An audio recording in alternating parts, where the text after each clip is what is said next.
Hello, everyone. Thank you so much for joining us today.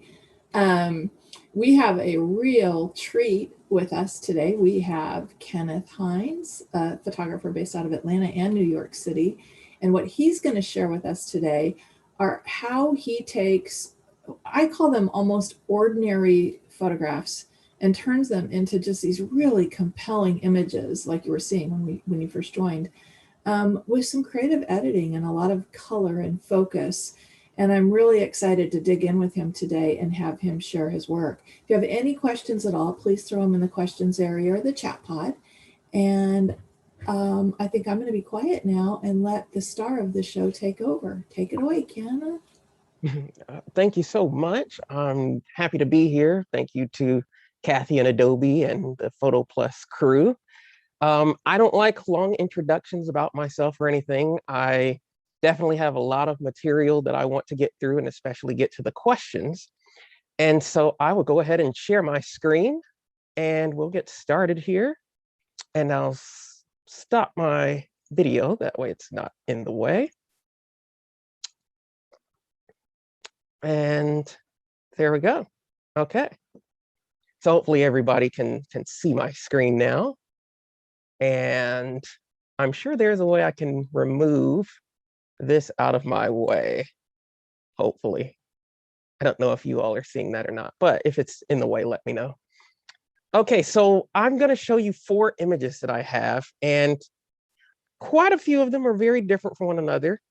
And they're going to really show a lot of different editing that I've utilized in terms of, especially with the brand new color grading, which I'll show you on this specific photo. Now, what I generally like to start with any photo that I take is looking at what I have in terms of colors. What does my eye go to when I'm looking at any of my photos?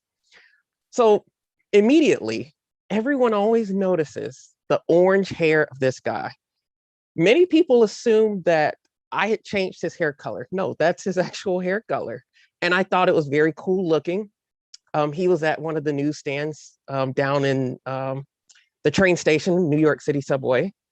And just everything around just was so fascinating. And I just had to take this picture. And so my eye goes straight to his orange hair. So that's one of the colors that I know I'm going to focus on. Now look at the whole picture. What are some of the other colors that stand out? That's what I'm looking at. That will complement the orange. Well, I see the yellows and I see the reds. So just off of that alone, I know those are pretty much going to be the fundamental colors that I focus on, because the subject in the middle, his hair being that orange color, those are the colors that stand out the most, those sort of reddish oranges in the hues. So I want that to be our focus. Everything else does not matter on our color palette. So what I'm going to start with is we're going to do a few of our basic adjustments here. And I want to bring down my highlights. And at certain points of this video, I know it might look like, what in the world is he doing? Why? Like the picture might be going extremely dark or it might be going extremely bright. But I guarantee you, once we're all towards the end, it will come together. So initially, I want to bring down some of my highlights here. And the next thing, I want to increase my shadows quite significantly. And then I'll also do the same for my white level. And then because something that is a very big sort of trademark to my images is my contrast in black levels in my images. That's how I, the dark tones that I have in my photos, I'm very big on the contrast and those black levels. My style changes quite a bit over time, but for the most part, you're always going to see sort of that lingering base when it comes to contrast. And so for my blacks, we're going to bring that down about there. That looks pretty good to me. And for our texture and clarity, we'll add a little bit in that area. As we have a significantly sharp photo that we're starting with, very, very sharp photo. And I want to emphasize a lot of that detail that we have here in our photo. And then for our dehaze, I want to run a little bit of that.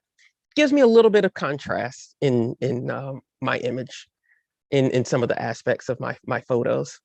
But I'm actually going to take out the contrast here in this global adjustment. Okay, so once I have that, I'm also going to adjust my white balance a little bit here. So what I'm looking for is something that's kind of rustic like. You know, look at the whole scene here. It's a lot that's going on. We're in an underground station, and I really want to really have a feel of sort of this vintage type look with our orange and yellows being our dominating colors. And so I really want that to really pop about our photo. Now for our white balance though, we're actually going to decrease the temperature a bit. We're going to go a little bit on the cooler side. And that looks pretty good there. And then I'll take off some of the purple tint here, go more towards the green side there. Okay. And then next is one of my favorite areas is the tone curve. I'm very big on utilizing this. This is where I really get the look that my images have. And just to kind of show you really quickly of how to go about how this can really change the dynamics of an image. So here, anywhere on this graph, I can drop little anchor points. So going from left to right, you have your black levels, you have shadows. The middle here would be your midpoint. Then you have your highlights, and then white point. And so you can drop wherever you want points to be here. Let's say, let's come over here. Drop a point here, just drop a point there, and a point here. So of what I want to adjust to get the kind of contrast level, if I want a film-like look to an image, I'll take my black point anchor here and I'll bring that up and see how it just kind of turns it into a very vintage film-like image just from doing that one simple adjustment. So the tone curve has a lot of power, and you can also do the same within the different color channels for your reds, greens, and blues as well. So it's a very powerful tool that if you've never tried it, make sure you try that on one of your images. So what I'm going to do is come back over here, and I already have some presets that I've made for my tone curve specifically, which differ from the global presets. So it's not adjusting all of the different levels within my image, just the tone curve. And so we're going to use my 4-train curve here. And then we'll go back to our parametric curve and we'll make some adjustments in our darks and our shadows. So I want to take my shadows all the way up here and then increase my darks ever so slightly. That's good. That's good. And then we'll kind of change our adjustments here. That looks pretty good. Okay. So then next, remember how I started off with saying our focus is on those red, orange, and yellows. Well, this is where that's going to take place. And so we're going to take away the colors that we don't care about. So that's the green, that's the aqua, that's the blue, the purple, the magenta. We're taking all of those away, and we're just focusing on those 3 colors. Now, what I want to do is kind of take out some of the saturation that we have there, because we don't want it to be a lot of color. We want it a little bit faded because we're going for a very kind of grungy old style look. So I'm decreasing the saturation of my orange as well as my yellow level. That looks pretty good. And then for my hue, for our red, we'll go a little bit more on the orange side. And that looks pretty good. So now for our luminance, I want to kind of add a little bit more light, a little bit more emphasis on those specific colors. So we'll go up to about 30 for our reds, go up quite a bit in our orange, and see how the hair, see how it started brightening up his hair to where it stands out a little bit more. Whereas here, doesn't really do anything. Your attention isn't really on the guy. You're kind of jumping around. But in adding that luminance, we sort of bring back our focus, which is on him, which I want. Everything else is basically like an accessory. And so I also want to do the same for our yellows, add a little bit of yellow in there as well. Now, next is I will say it's kind of a head-to-head between color grading and tone curve as far as which is my new favorite, because I really am utilizing color grading quite a bit. But what I'm going to do first is initially start off with what color grading was before this update, which was the old split toning that you all might remember. So to get that effect of what split toning was in Lightroom, I'm going to switch my blending and go from 50 to 100. So now it's going to be activated as if I'm adjusting of how split toning used to be. And so I want to adjust my highlights. And so we'll go over to highlights. We'll add a little bit of warmth in our color there and add a little bit of the saturation. Here we go. See how we just warmed that photo up just with that one adjustment. And that's all we want to do in color grading for right now. Next thing we'll go to is, now I don't necessarily have to do this. And I've shared with this, I shared about this in a lot of my YouTube tutorials when I'm doing these edits. My picture is already plenty sharp, but I just always like adding sharpening. That's like a trademark of mine. I don't know why, but it's something that I always love doing. And then we'll run a mask about 40, maybe go about 50, which will focus more on our in focus areas as opposed to the entire image. So like this background, we won't be adding as much sharpening on that part of our photo. And that looks pretty good. Noise reduction, don't necessarily have to do. I think this was about ISO 1250. And it's pretty good to me. You don't have to run it. You can if you want to. And then the next thing will come down to our lens correction and enable profile correction. Now, a lot of people assume that my photos are dark, that I make them dark. But as you saw in turning on the profile correction, it's the lens that has the vignetting. And that's what I love about this lens. So I actually, once I do the profile correction, I go back and take that off because I want that. Because that's something that is a big part of all of the photos that I do. So I'm actually not adding that. That's naturally in the photo. So we're going to leave it there. So the next thing, we don't have to do any of our transform tools. Now we come down to our post-crop vignetting. And so we're going to leave it on highlight priority. Come down to about 26, 30. That looks pretty good. Okay. And then bring my midpoint all the way to 0. And next, what we want to do is bring our highlights to 100. And we're going to feather our vignette and kind of adjust our roundness a bit. And that's it.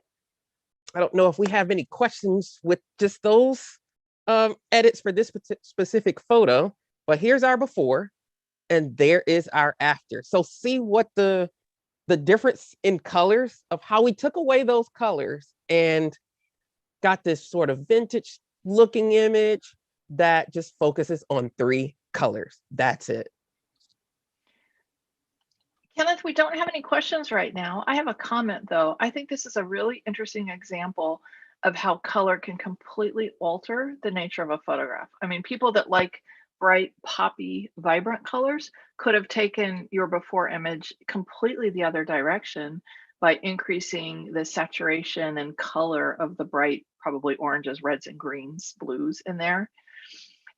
And yet you took it a different way to fit your eye, which gives it just a completely different look. Color is just so important. I love this image. Thank you for showing us, taking us behind the scenes on how you did it. So I think it's time for you to head into another image. Well, before we do that, so this image, I have a brand new edit that I'm going to show for the first time. And it is in going back to our color grading. So this was the first image that I had done of this first edit. But with the update to color grading, I took this photo and went a step further, because what I wanted to see, what could I do with this new tool that I wasn't able to do before? So with that, let's go back to our color grading. And now let's activate it so that way we're getting the effects of how this new tool works. So we're going to reset our blending mode back to 50. And now I actually want to make a few other adjustments. So let's go to our shadows. And I actually want to bring down our shadows here ever so slightly. Let's go about 16, around in there. Okay. Then next, I'm going to go to my global adjustment. And just to give a very different effect, watch what happens here. We're going to go about in our greenish, bluish type tones. Now, remember, we took all those colors away. So why would I want to go to those colors when it has nothing to do with the photo at all? Watch what happens when I add the saturation in. It's an entirely different photo, just in utilizing this new color grading tool. So if I turn this off, it's going to also take away sort of the split toning look. But that's what we had before. Now look at it with the color grading. I just changed it to an entirely different photo in just 2 simple adjustments. That's it. So any further additives on this, Kathy? I don't think so, except Teresa and I both love your edits. She commented in the chat pod, and I had to agree with her completely. Incredible, and thank you for showing the new color tools that came out last fall that I think people maybe aren't aware of, that again make a big difference. Thank you. It really does. And I'm sure there are people that probably do miss having split toning, but it's split toning 2.0 basically. Because if you still want to have split toning as before, just take your blending to 100. It's going to function the same way. But you have this new global addition as well as this new midtones, which just adds so many new ways of where you can pull and push an image. That's what I love about it. So let's fly from New York City virtually to Chicago. And this is a photo that I thoroughly have enjoyed. And I thought would be something fun. Gives you kind of that aspect of sort of street architecture, kind of blended together. A photo of one of the Chicago elevated trains going through an S-curve. And so we're going to do some fun stuff with this one. So what I want to do first, however, is let's run our transform tool and straighten that photo up a little bit. Okay, and come back to the top. So where we're going with this one. Now, I had a version of this where there was a little bit less shown in the highlights. And a lot of people in this situation would expose for highlights. But our cameras these days, and especially these lenses, like this image was taken with a Zeiss Bodice 25mm, which is a very good lens. And I think this was taken with the Alpha 9, Sony Alpha 9. And there's so much data that I get in these raw images to where I don't have to expose for the highlights. And I can just take the photo normally as is. I don't have to, I don't like exposing for highlights and bringing up shadows, because what that does is introduces noise when you do that. And that's something that I don't want to do for my photos. So this might look kind of blown to some people, but watch what happens. So we're going to start with taking out our highlights again. Look at how we just brought back some of those clouds showing in our photo, because that data is there. As long as you don't clip the highlights, you're okay. You're okay. And you don't have to worry about exposing for your highlights and then bring it into Lightroom and increasing the shadows. Now, of course, program is good enough. These cameras are good enough. You can do that. I just wouldn't advise it. So we're going to add a little bit in shadows. We're going to also add a little bit in our whites. And then remember, my signature is those black levels. We're going to decrease our blacks here. And then I want to exaggerate some of those edges. So we're going to add a little bit of clarity in there. Okay, and it looks pretty good. And then next we'll come down to our tone curve. And so we'll go back to my point curve. And this time I'm going to use my portrait strong curve. And it just gives me a little bit more contrast in there. But why use a one that I have listed as portrait? Because the contrast level isn't as harsh, and I don't want it as harsh for this particular photo. And so once we have that, we'll come back over to our parametric curve and increase our shadows here. That looks good. And then next, our hue, saturation, and luminance. Now, once again, what is the dominating color here that we have? Blue. So that's what my eye goes to when I'm editing. I'm looking at the dominating color. So I see my blues, and then I also see, you know, the streak of the train going through the S-bend. I have that red there. So those are the two colors that I'm going to be focusing on. So let's make some adjustments here.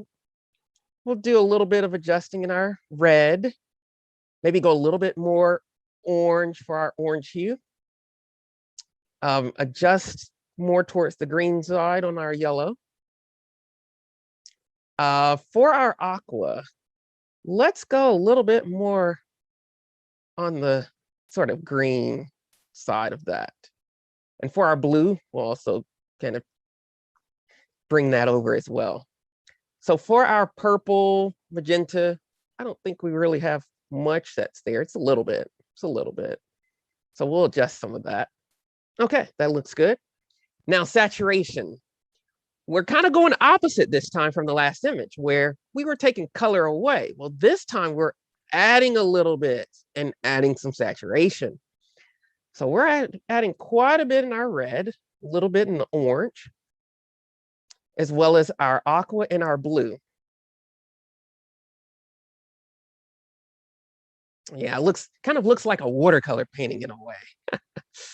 So then we'll also kind of exaggerate, bring up some of the light in our like red color that's not as bright as our blue, because it's kind of controlling of our photo. So let's bring up in our luminance some of that red. And then we can actually bring down a little bit of the blue. And that looks pretty good. I think that looks good.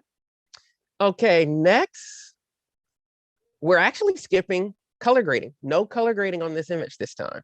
So it's a little bit different. We'll maybe run a little bit of sharpening. I always do it. Like I said before, I don't have to, I just do it. As you see, we have a very, very sharp photo as is, very sharp photo. So it's not necessary, I just do it. And then we'll run some lens correction. And as I said before, we're gonna turn that vignetting kind of down. We'll actually take it all the way out. Let's do that. That looks pretty good there. And then next we will go to our effects and add my favorite, that post-crop vignette. So we'll start that off, go about 40, 38, that works. Bring our midpoint all the way down. Now see how ultimately dark we got. But watch, we're gonna bring all that back. We are. Let's feather that and we'll bring that all the way to 100. And then we'll also bring in some of our highlights. Now I don't wanna go too much. I don't wanna have a totally bright area in just one corner like that. So we won't add as much back there. Okay, so next, what I want to do, adding another new element that we didn't see in the last image, and that's our radial filter. So I like where we are with the image, but it's a little too dark over in this area. And I just want to bring that up a bit to add a little bit of depth with our shadow area that's there on the side. So let's bring in our radial filter here. And we're going to just start it right there and do a very, very big circle there. Now, one thing that why I use this, I could use an adjustment brush and just highlight that area if I wanted to. The reason I don't is because street and architecture, it's a little bit more forgiving. So it doesn't matter if it overlaps into certain areas. It doesn't. If I'm dealing with people, that kind of changes things to where, yeah, I might need to pinpoint it a little bit, take my adjustment brush. But for something like this, we can just take the radial filter and it does perfectly fine. So we'll reset our exposure there. And what I'm going to do is add a little bit in exposure, and then we'll increase our shadows there. About, maybe about 15.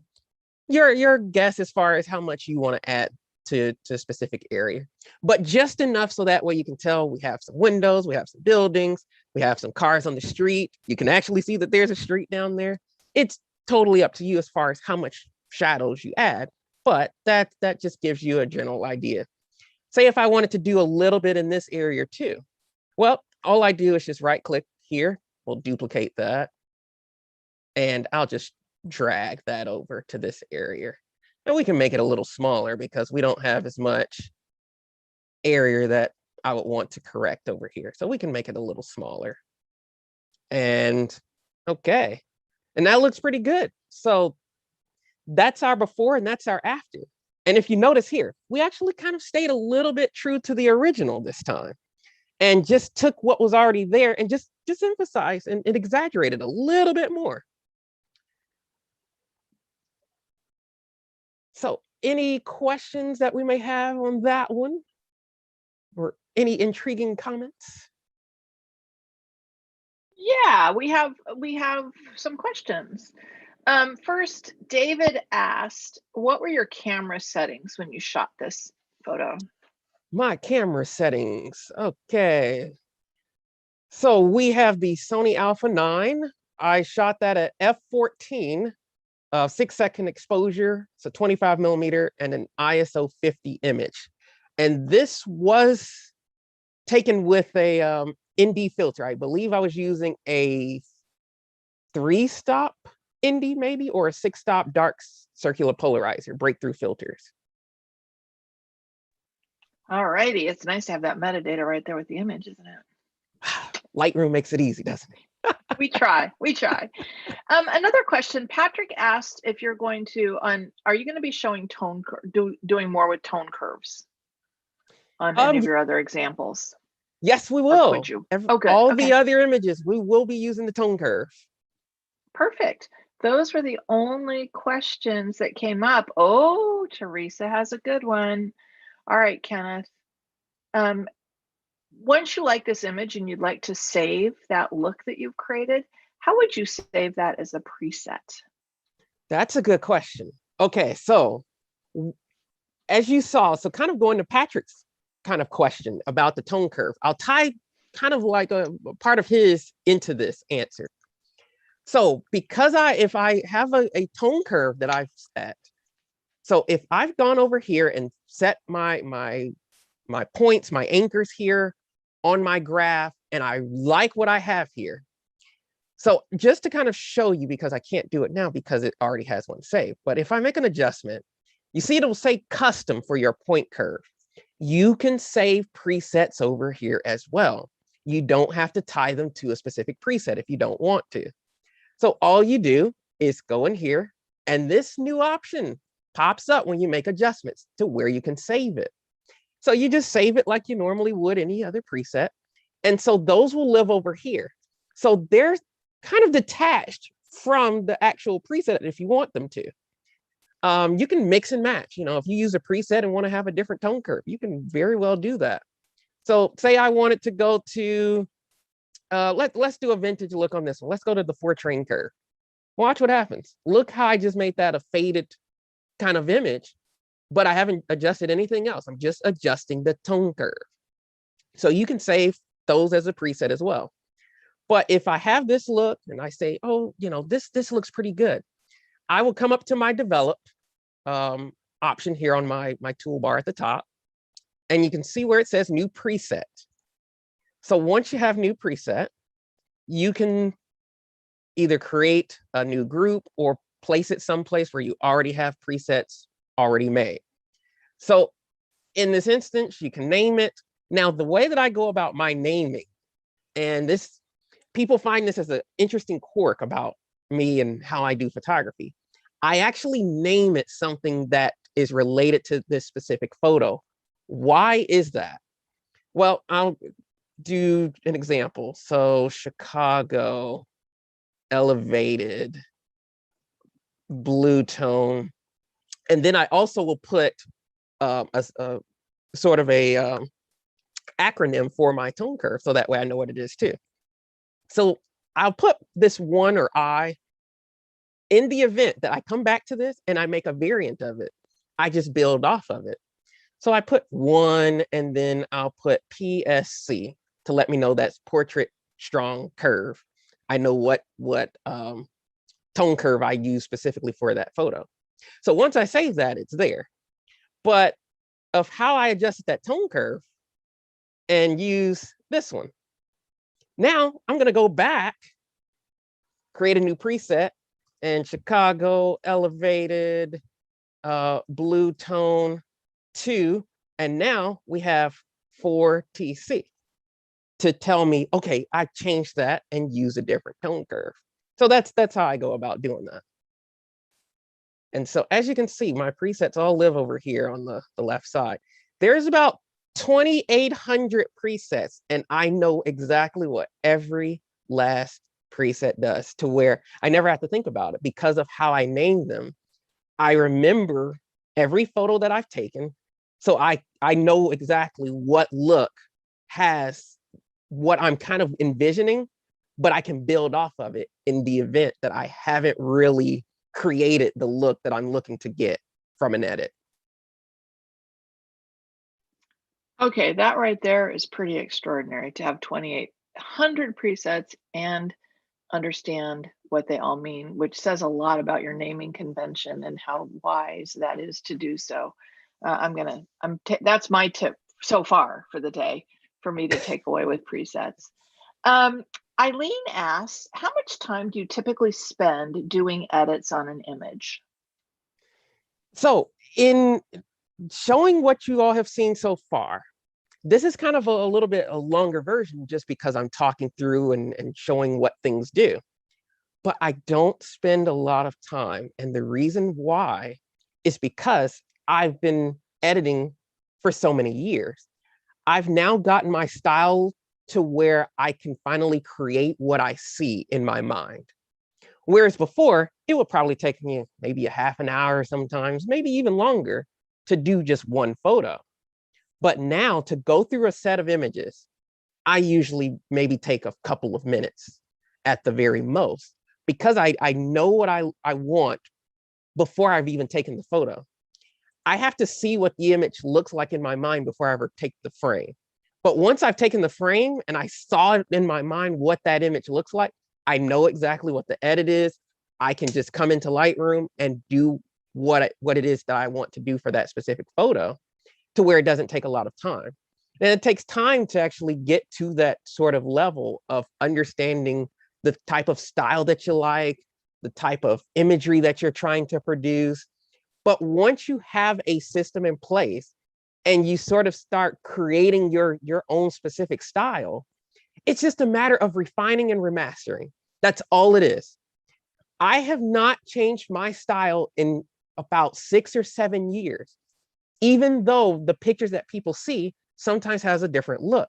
I'm not creating from scratch because I don't have to do that. I'm just building off of what I already know and have done. So that makes it easier as I go forward, to where sometimes I can come back to things that are old. And, sometimes I'll take something that I might have done 3-4 years ago and decide, you know what, let me take this because I just thought of something I can create off of this. And that's how I just continue to refine the look that I have. I never get to a place to where I feel like, oh, this is it. I don't need to do anything else. This is all. It's about, always continuously challenging yourself and just building off of what you've done. And that's why I also photograph with the exact same lenses. all my lenses are all Zeiss lenses for one reason, because every lens is color matched. Why is that important for post-processing? Because when I bring a photo into Lightroom, I can use the same preset across every single image and it will be the same. I don't have to worry about this one manufacturer has a different reproduction as opposed to this one. So you kind of have to make subtle adjustments for one image to the next. I never have to do that because I'm not fighting against one lens to another. So everything is consistent based on what I'm shooting. So that way, as I continue to master my style, I'm not having to master it based on these different characteristics that I'm getting from certain lenses. So that's what makes it easier. And that's why it's, for my editing, I actually don't spend a lot of time doing it, as many people might assume. Wow, thank you very much. That might be the second tip for the day, which is the consistency in the manufacture of lenses, even though you can, when you import into Lightroom, do the lens, do the adjustments for the lens correction, it probably is smarter to just be consistent in your lens choice. Okay, second Well, tip. not Thank you. necessarily the lens correction, but in kind of something that I don't think I'll hit in this video, but it's the calibration. And I know a lot of people, when they go from different brands, Canon, Nikon to Sony or whatever, if you have a camera where you're not obtaining the colors that you might like, using the calibration tool is where you would go to kind of get those colors the way that you're, you kind of like. And people see that with camera bodies, but they don't ever really know that that's a trait of lenses in terms of what you're going to get from that specific camera lens. And so the fact that I'm using color match lenses, I'm going to have the same result. So I don't have to worry about that. If I mix a bodice and a loxia, it's going to be the same in terms of my color. So that way I can use this same preset on a different photo, even if it's taken with a different lens, because the colors are going to be matched across the board. So I'm not fighting against this manufacturer versus that manufacturer, because just as important as having a good camera is, your lenses are very essential, especially if you're someone that's going to be doing any kind of post work.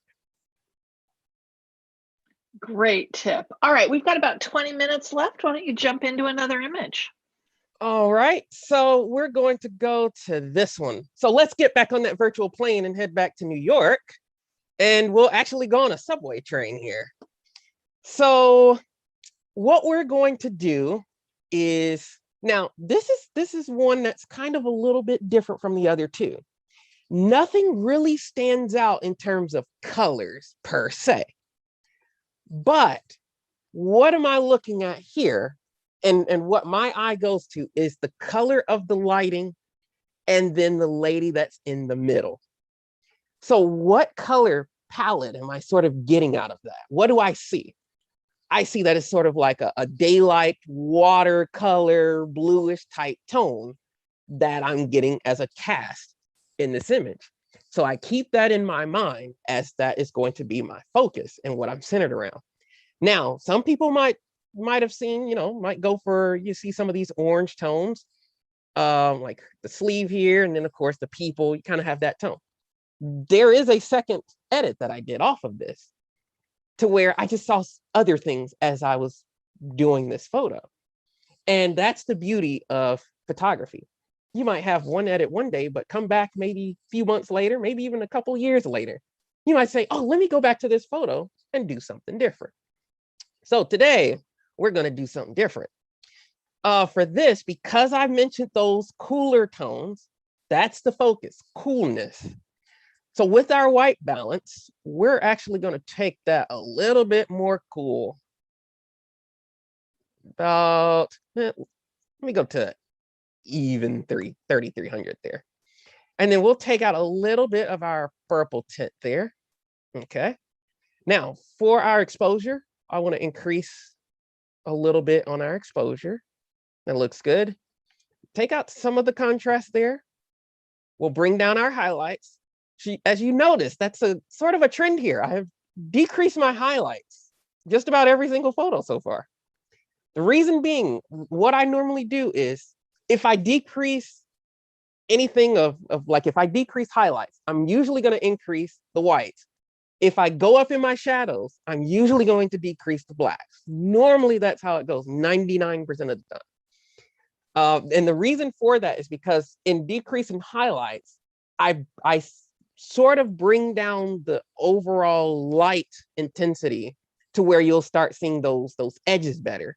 And then I just bring the light back with the white level. So that way I'm not losing any of those edges, because that's very specific to my style. So we'll go and add a little bit of shadows here. We'll add some white, and then we'll decrease our black. That looks good. And then we'll add a little bit in texture. We'll add a little bit in clarity, just to emphasize those edges. See how we're starting to get those edges really, really sharp? That's what that's coming from. Okay, next is our tone curve that Mr. Patrick had mentioned. So we're going to select the point curve. And this time we're going to use my Skyline Curve Strong point curve. And so as you can see, that's a very, very contrasty tone curve. And so with that, we're going to go back to our parametric curve here. And we're going to bring our shadows all the way up here. And ever slightly, we'll just decrease a little bit in the dark and make a few adjustments in that. And that's good. Okay. So next is our HSL. Now, remember I mentioned those cool colors. So we're going to adjust our aqua. And I want that all the way to the blue side this time, and have our blue come a little bit into that sort of turquoise color. So see how we've just changed the lighting? I kind of want that watercolor. I think that looks kind of cool. That looks kind of cool. Okay. So we'll make a few adjustments in our other colors that we have here, because we're actually not muting any of the colors. So it's a little bit different this time again. So add a little bit of more orange in our reds, a little bit more yellow in the orange. Yellow can stay the same. Green, go a little bit more into a little bit more harsher tone of the greens. And our magentas, will increase that over to a little bit more on the reddish tone side, and maybe a little bit in the purple. Okay. Now for our saturation, we'll increase that for our reds. Our green, go quite a bit in the green. And for our aqua, we'll keep that the same, but our blue, we're gonna take that out just ever so slightly. Take out a little bit of blue. We don't want it too heavy, because we want everything to be very, very smooth, for everything to really blend together. So we don't want anything to really stand out too much here. So next for our luminance, we will go quite a bit in the red, quite a bit on our orange. But as you can see, that adjusts our skin tones there. So we will increase that a little bit, add a little bit of light into the face. And we will add a little bit in the green. And that looks pretty good. Okay. So then next, we're actually going to be using color grading, but we're going to keep it in a split toning setting. So we'll go back to 100 on our blending. And this time for our shadows, we're going to adjust more in our watercolors there, greenish blues, and add a little bit of saturation. See how we're starting to change that photo? Just color grading is powerful. I love it. Love this new tool. And then we'll also do the same for our highlights. And so we will come in a little bit to that and add a little bit in the highlights. And that looks pretty good. Now, this time though, let's bring down the balance a bit. That's about -30. That looks good. That looks pretty good.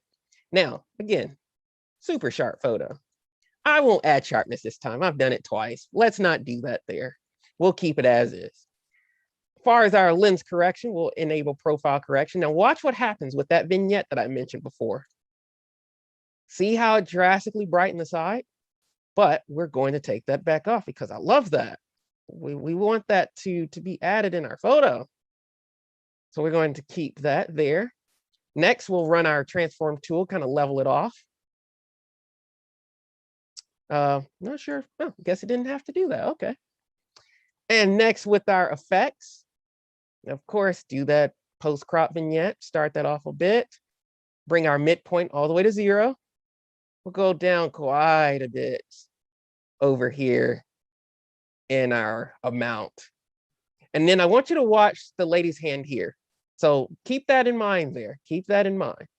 So now we're going to bring up the highlights because we don't want to lose the light from the actual light of the train. We actually want that to still be in our photo. And then we'll feather that and we'll adjust our roundness a bit to kind of open that up ever so slightly. Okay, so then next, what I want to do is go back to my radio filter. Remember I said, watch this arm. So we're going to bring that out about maybe there. That looks pretty good. So we're going to reset our exposure there. And we're going to increase our shadows. And that's it. So we'll go to about 30 or so. That looks good. That way we kind of balance back out her whole arm there. So that way it all makes more sense. And I think that looks pretty good. So here's our before. And there's our after. Any questions that anyone has after that one? No questions at present. Guys, if you have questions, throw them in the chat pod. What a difference on that. And you guys, in the chat pod, I put a link to the Lightroom page because Kenneth Hines' image is the kind of the marquee image that's used in the new version of Lightroom. And I failed to mention that at the beginning, but want to make sure you guys know that that's his. So check it out. Thank you so much, Kathy. And okay, well, I think we got time for this one last image. And we'll stay in New York. We'll come above ground for the first time of our New York tour and go to Times Square. So it's a very vibrant image, of course. And this is one that is actually a brand new photo that I just took about a week and a half ago in New York. And first kind of experience with the new Sony Alpha 1 with the Zeiss Otis 28, I think that was. So very, very sharp photo and 50 megapixels at that. So we had a lot of information there. So what am I going to focus on this time? Because there's just so much going on. Well, I kind of want to, if you look at the bottom part of this image, it's like, it doesn't really add much to it. So we don't always have to have that being, a dominating part of our image. So we want to make the image darker and kind of let these billboards and the buildings just stand out on their own. We want those colors to really pop. So what we're going to do is, for our white balance, well, first let's straighten up this image a little bit. There we go. That looks a lot better. It looks a lot better. So we'll run through this, give our temperature there a little bit more of a cooler look. And that looks pretty good. We'll keep our tint where it is. And again, here we go with those highlights. Bringing down the highlights, increasing the shadows though quite a bit. This is probably the most I've gone here in our shadows for the basic. And our whites are going to stay the same, but then we're really going to decrease that black level. That looks pretty good. Now, we're going to emphasize a lot more of our detail here with the texture and clarity. So I want to add quite a bit in texture, quite a bit in the clarity. That looks good. So if we kind of hover around, kind of see how we're just kind of exaggerating those edges even further. So next thing, we'll go down to our tone curve. And we're going to use my skyline curve strong again. And adds a little bit more contrast in there. And we'll make some adjustments here. The only thing we're adjusting is just our shadows, but we're not taking that all the way to 100 this time, just 3/4 of the way, 75%. That looks pretty good. Dial that down, dial that up a bit. That looks good. And now HSL. So what we're going to do is bring down our yellows. Or I'm sorry, not bring down our yellows, but shift them more towards the orange hue. We'll bring a little bit more green into our green. For our aqua, add a little there, more towards the blue. Go more towards the turquoise for blue. Looks good. Magenta, go a little bit more red, purple, go a little bit more up there too. For saturation though, now because blue is kind of like taken over here, we can take out some of that here. We don't need as much, for our purple, we'll come down a little bit out of those, and our magenta. Now our aqua will increase a little bit of that. Green will significantly increase. And we'll also do the same for our orange. And that looks pretty good. For our luminance, kind of dial down some of the colors and maybe increase others. Do that for increase our orange, increase the greens a bit, decrease the blue a bit, and also our purple. Okay. So then next, we will come down to our split. Oh, I'm sorry, not split toning, color grading. So we'll go into shadows and we'll go into more of a warmer color tone here. And just add a little bit, not a lot at all. And then we'll actually, for the first time, we'll add in some midtones. So let's add a little bit of the red orange here. And we'll add in quite a bit of that to our photo. And because we actually want it to still act as split toning, we'll bring that back to 100. And then we'll go over to our highlights. And go about in our yellow range for our hue there. And we'll bring in our saturation. That looks pretty good. Okay. And then next, we'll come down to our lens correction. We'll run that. And since this is not a native lens, we actually have to look for it. And this is the Zeiss Otis 28 ZE lens. And I'm actually not correcting the vignetting because there is none. There was none on this lens. And so next, we've already done our transform. We'll come down to our effects. So what I want to do here, keep our highlight priority, bring that down to about 40, 50, bring in our midpoint, bring up the highlights here.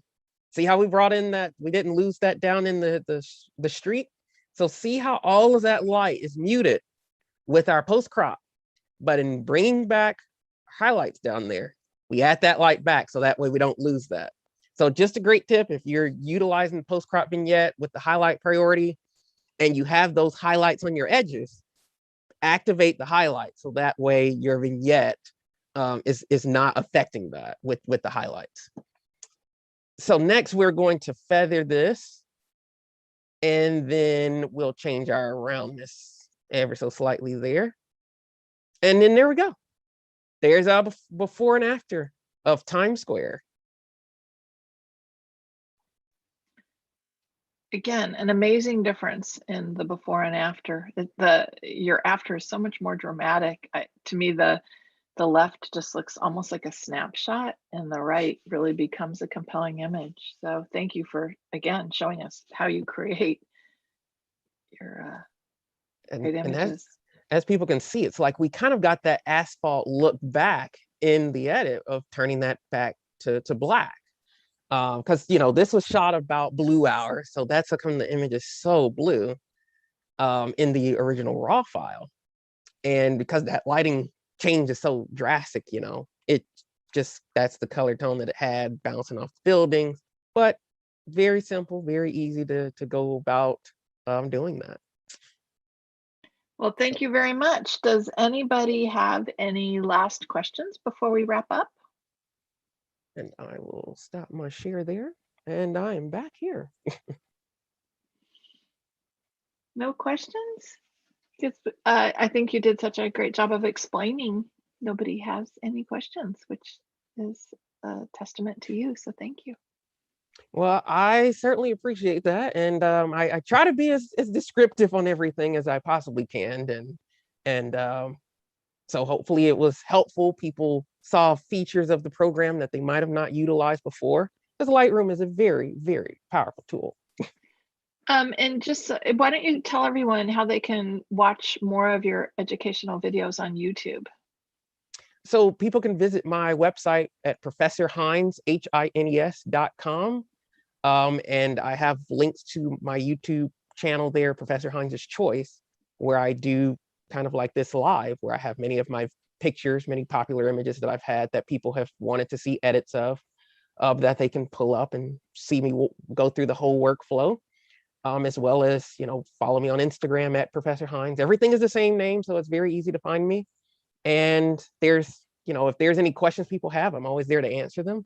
There's no secrets to my work. I teach and share everything that I do. So even if you think it's something I might not share, just ask it, because I might surprise you and we'll answer that question.